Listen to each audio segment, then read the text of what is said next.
Hi guys, it's Miss Debbie from the Appomattox Regional Library System, and today I'm going to show you some fun spring handprint crafts. We're going to start off with a butterfly, and this is a super kid-friendly craft that your child could probably do on their own with just a little bit of help from a grown-up. So start off by coloring your hand two different colors and kind of blending them together to make your wings. And you want to do both hands, and you're going to put them together with the fingers going out to make your butterfly wings. I turn the paper because it's easier to turn the paper than turning the child's hand. And once you have it, it's time to make the body. Now you could just do a little line down the middle and that would be good enough for a body, but I wanted to go ahead and do a head.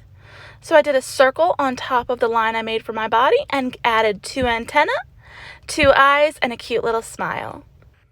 Now I'm going to show you how to do our dragonfly feet. This is a harder craft to do with older children, so if you have babies, this would be a perfect craft for them. I couldn't borrow a baby today, so I had to use my 6-year-old, so it was a little harder. You want to color their feet, and then you want to stamp them down on the paper with the big toe on the outside, so you're stamping it down on the opposite side from where the foot is. This just makes your dragonfly wings look a little bit more realistic. And now you want to go in with a different color. I wanted to do black or brown. I only had brown, so I had to use that.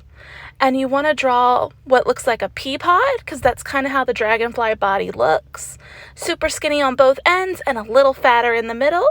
And then you want to draw two cute little antennae.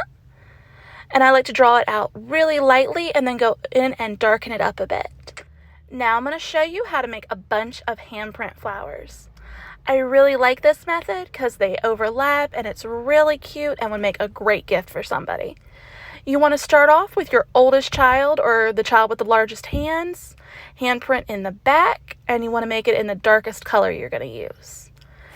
Next, go in with your younger children's handprints. You don't have to do it in any specific order unless they have to overlap. And once you have that down, it's time to add the stems. This is a bit of a tricky part. I would go in with a smaller brush than I used, but once I put the paint down, there was no going back. So I had to use a little bit thicker of a brush. And you want to make your stems interlock together. That way they look like they're being held together and they're not just straight lines. So once you have them interwoven, you can go in and make your bow. To start making your bow, you want to put the center of the bow where your stems interlace the most. And you want to make it as big as where your stems interconnect. So just keep making it thicker and darker right there in the middle. You want that to be the darkest part of your bow. Next, do a circle coming off of it, and you can always start off by making it nice and light and then darkening it up and shaping it exactly how you want. And you want to put a little line coming off that's curved slightly to make the ribbon coming off of your bow. And once you have your bow made, your picture is done. And if you're giving it as a gift, you can put a cute little saying on there. Or you can just leave it as is and maybe put the child's names going across the hands.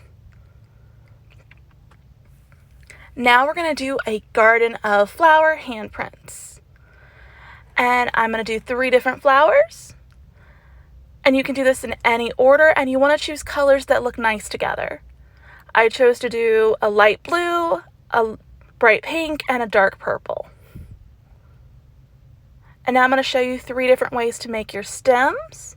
The first one is really just a simple thick stem with 2 circular flower leaves coming off of it.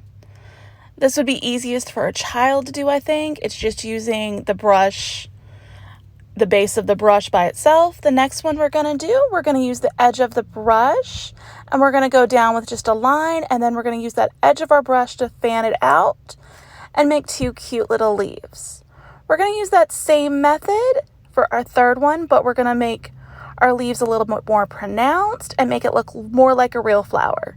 I hope you guys enjoyed this craft, and I hope you have a great weekend.